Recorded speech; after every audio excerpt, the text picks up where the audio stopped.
지난번에요. 문 정권이 지난 연말에 경찰들을 풀어서 검사들 고위급 180명인가에 대한 세평 자료를 수집했다. 즉 경찰을 풀어가지고 검사를 평가하게 했다. 지금 검경 수사권 조정이나 이런 걸로 경찰 조직이 지금 통째로 정권에 붙어먹고 있는 와중에 그 경찰을 풀어가지고 정보경찰을 풀어서 지금 검사들 뒤를 조사했다. 참 기가 찬 일이 아닐 수 없습니다. 그런데 이런 세평 조사에 대한 결과 내용이 밖으로도 새어나왔어요. 윤석열과 가까운 검사들 대부분이 중하위권이라는 겁니다. 경찰은 우리는 모르겠다고 법무부도 관여한 바 없다 하지만 이 순위를 누가 매겼는지 지금 의혹이 가중되고 있습니다. 이게 막 돌아다닌대요. 세평 리스트를 봤다라는 법조계 인사 한 명은 검사들을 나열하는 방식이 가나다나 연령순도 아니고 불명확한 순서에 따라서 200여 명 중에 80명 이름이 적혀 있었는데 윤 총장 측근들은 리스트 아랫부분에 몰려 있었고 문 정권의 우호적이라는 검사들은 상단에 다 있더라는 겁니다. 청와대 민정수석실이 12월 30일 날 검찰 간부 인사 대상자 200명에 대해서 평을 알아봐 달라고 경찰에 청와대 민정수석실이 지시했어요. 자, 그래서 연수원 28, 29기, 30기를 이렇게 이제 조사를 했는데 이 사람들은 검찰의 꽃으로 40대 후반, 50대 초반 이런 검사장 승진 대상자라는 겁니다. 30기는 신규 차장검사 승진 대상이들이에요. 자, 그런데 그 리스트에는 조국의 쫄병은 또 빠져 있더라는 거예요. 그래서 조사하지 않은 사람은 조사할 필요도 없다. 무조건 승진시켜 줄게. 이런 입장 아니겠느냐는 겁니다. 경찰은 이런 존재를 알지 못한다라고 지금 말을 했지만은 검사 순위표를 경찰이 매긴다라는 부분에 대해 웃기는 이야기지요. 자, 검찰 인사를 앞두고 경찰이 이런 짓을 해온 거는 과거에도 조금 있었는데 이번에는 아예 순위까지 세평을 조사한 게 아니라 순위까지 매겨버렸다는 겁니다. 그래서 어떤 기준으로 검사들을 순위를 등수를 매겼는가에 대해서 정말 의문인데 경찰이 만약에 등수를 매기지 않았다면 청와대가 등수를 매겼느냐. 그러니까 법무부가 이 판을 짜기 전에 등수까지 매겨서 올려라 해서 경찰이 아마 다 모여서 검사 등수를 매겨가지고 청와대가 원하는 대로 올린 게 아니냐. 그래서 이제 정보 경찰의 부작용에 대한 우려들이 곳곳에서 나오고 있습니다. 이거는 다 경찰서 정보과 경찰청 본청에 보면 정보국이 있고 지역청마다 정보과가 있고 또 경찰서마다도 정보과가 있지요. 그런데 버닝썬 때 윤구경이나 울산시장 그 선거 공작에도 다 정보 경찰들이 관여되어 있는 겁니다. 그러면 이런 정보 경찰들이 지금 전체 경찰에서 3,000명이 넘는다는 거예요. 그래서 대한민국이 지금 경찰 공화국이 되어가고 있다. 정보 경찰 3,000명이 폭주해서 권력에 지금 게시타포가 되고 있다. 따로 게시타포 만들 필요도 없어요. 정보 경찰을 풀어서 게시타포화 시키고 있다는 겁니다. 김웅 검사가 지적을 했잖아요. 정보 경찰 개혁이 전제되지 않는 검경 수사권 조정은 수사권 조정이 아니라 경찰 공화국이다라고 말을 했는데 정권의 앞잡이인 지금 참여연대마저도 정보 경찰 폐지하라고 들고 나올 정도입니다. 그런데 이런 좌파 단체들에서 나오는 이야기를 보면 최근 정보경찰이 광범위한 사찰을 통해 국민의 인권을 침해하고 정권의 통치 수단으로 활용될 정보를 수집하는 반민주 행태를 보여왔다.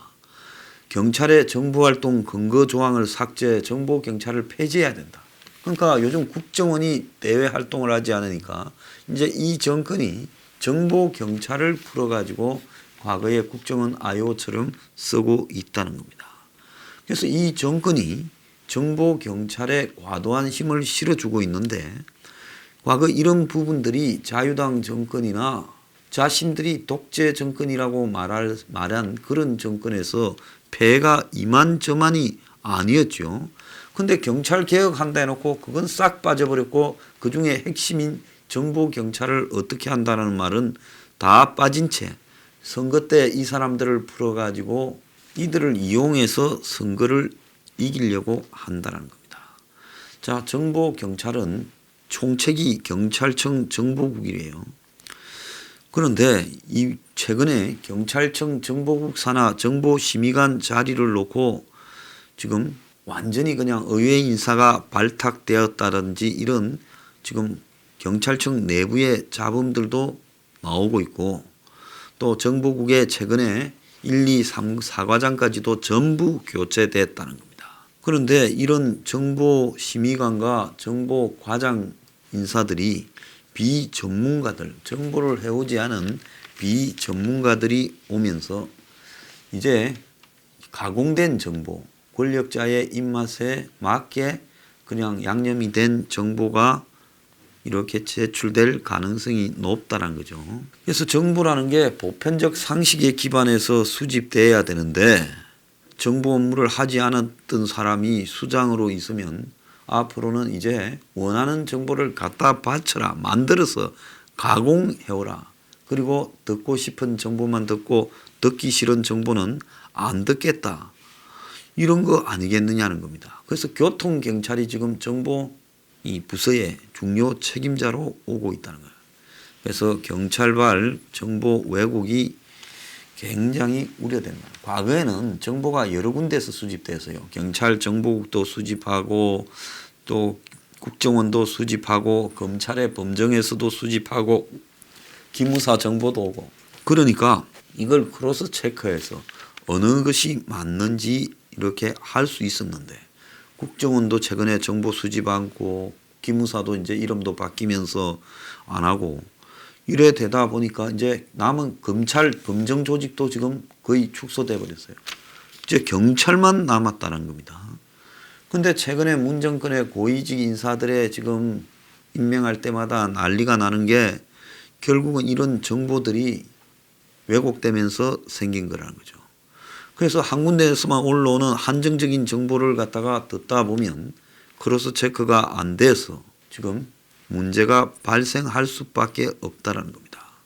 박근혜 정권 때만 해도 청와대 안에도 민정수석실 안에 공직기강 그리고 민정비서관, 사정비서관 여러 군데에서 정보를 가지고 서로 경쟁을 했는데 이제는 경찰청 정보국만 이거를 다 하게 됐을 때 앞으로 생길 일을 어떻게 감당하겠느냐. 문 정권이 경찰 정보를 신뢰하다 보니 이제 정책 정보만 해도 경찰 정보를 신뢰한다는 거예요. 그래서 경찰이 정책 정보를 제대로 알 리가 있겠습니까? 그래서 정책 정보라는 것은 정부의 각종 정책 대책 이런 거를 의미하는 건데 이러다 보니 그야말로 경찰이 이제 북치고 장구치고 전부 다 하는 거예요. 일선 경찰서가 올린 정책 정보가 좋다고 체크되면 전국 경찰에 공유한다는 겁니다. 그러니까 이제 경찰 조직이 국가 정책 정보까지도 다 컨트롤하는 그런 조직이 돼가고 있어요. 그런데 이제 제일 정보에서 중요한 거는 세평이죠. 누가 뭐 재산에 문제가 있다더라, 사생활에 문제가 있다더라 이런 것들을 정보 경찰들이 다 이제 이 조사를 해서 청와대에 갖다 바칠 겁니다. 그러면 이런 정보를 수집하는 방법이 어떠냐 이렇게 봤을 때 첫 번째가 현 정부 국정 철학이라는 거예요. 그러니까 술, 뭐 이성관계 이런 거는 정보에 포함되지만은 이 공직에 대한 철학 이런 것보다는 후순위로 밀린다는 거예요. 그러니까 유재수 같은 사람이 계속 지금 승승장구할 수 있었죠. 유재수는 문재인 보고 뭐 형님이라 부른다니까 국정 철학이 A 아닙니까? 그러니까 사생활이나 뭐 비리가 F라도 상관없는 거죠. 그래서 이 정보 경찰들은 이 특보를 해갖고 즉 이건 뭐 점수를 엄청 준대요. 그래서 특보를 하게 되면 인사에도 반영이 되니까 이런 특보를 하려고 혈안이 되고, 그러다 보니까 이제 이 정보 경찰들이 전부 날뛰기 시작하면서 이제 선거 개입 부분이 굉장히 우려된다는 겁니다. 지금 선거법에 253개의 지역구가 있어요. 그 지역구마다 경찰서가 있어요. 거기서 출마자들을 이제 정보 수집합니다. 공천자도 정보 수집합니다. 그래가지고 이제 선거 때 그걸 감시하다가 경찰 조직이 움직이기 시작하면 야당 후보들 중에 잘못한 사람은 순식간에 이제 큰일 나게 되는 거죠. 그런데 청와대가 하명해서 민감용이가 정보 형사들한테 검사 세평을 수집하라고 한 부분이 지난 8일 날 자유한국당이 고발을 했습니다.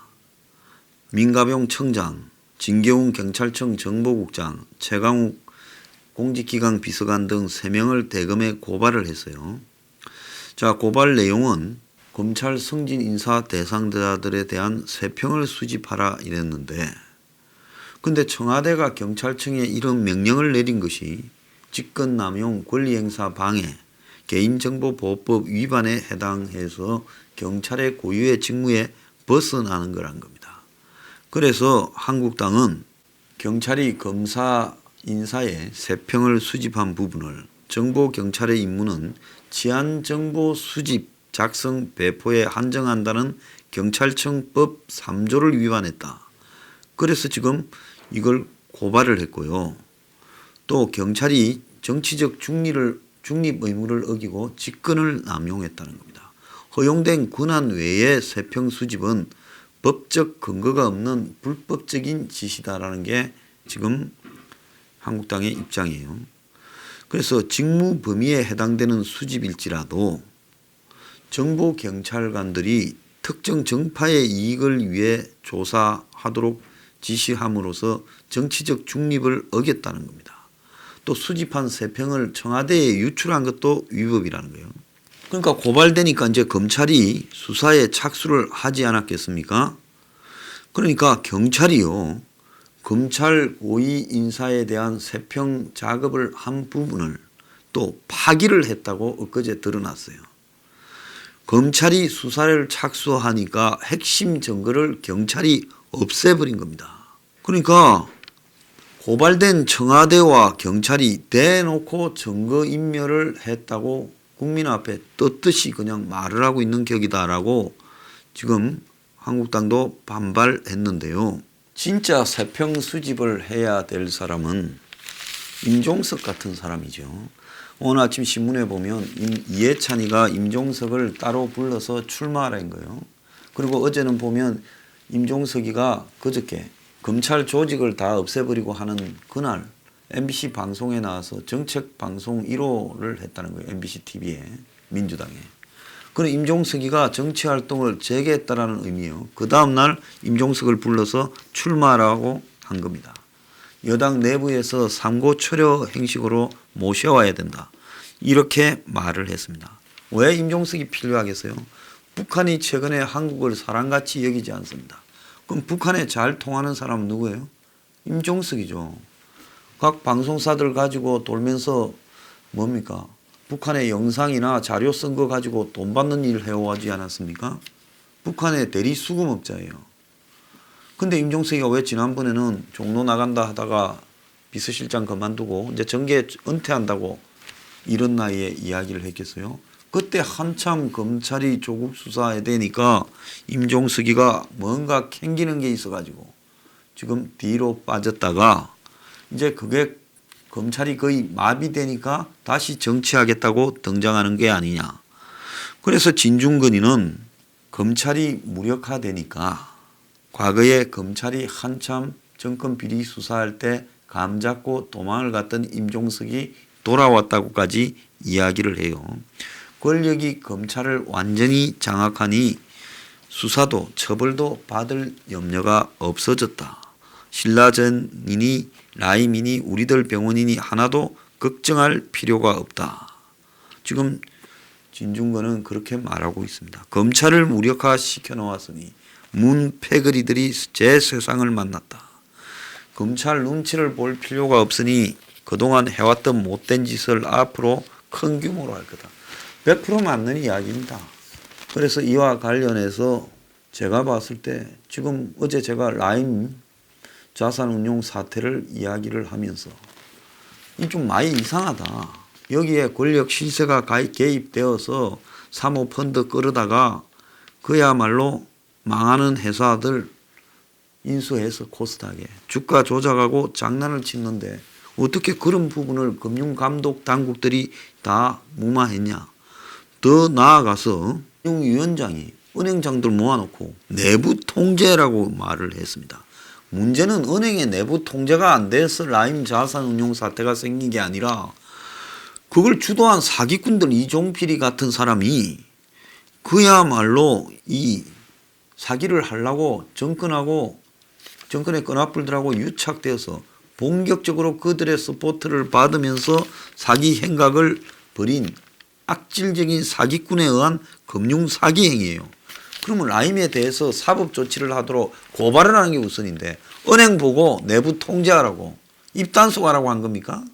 웃기고 자빠졌습니다. 자, 임종석이 돌아온 것 같지요? 좀 있으면 또 갈 수 있어요. 당신 실수한 거예요.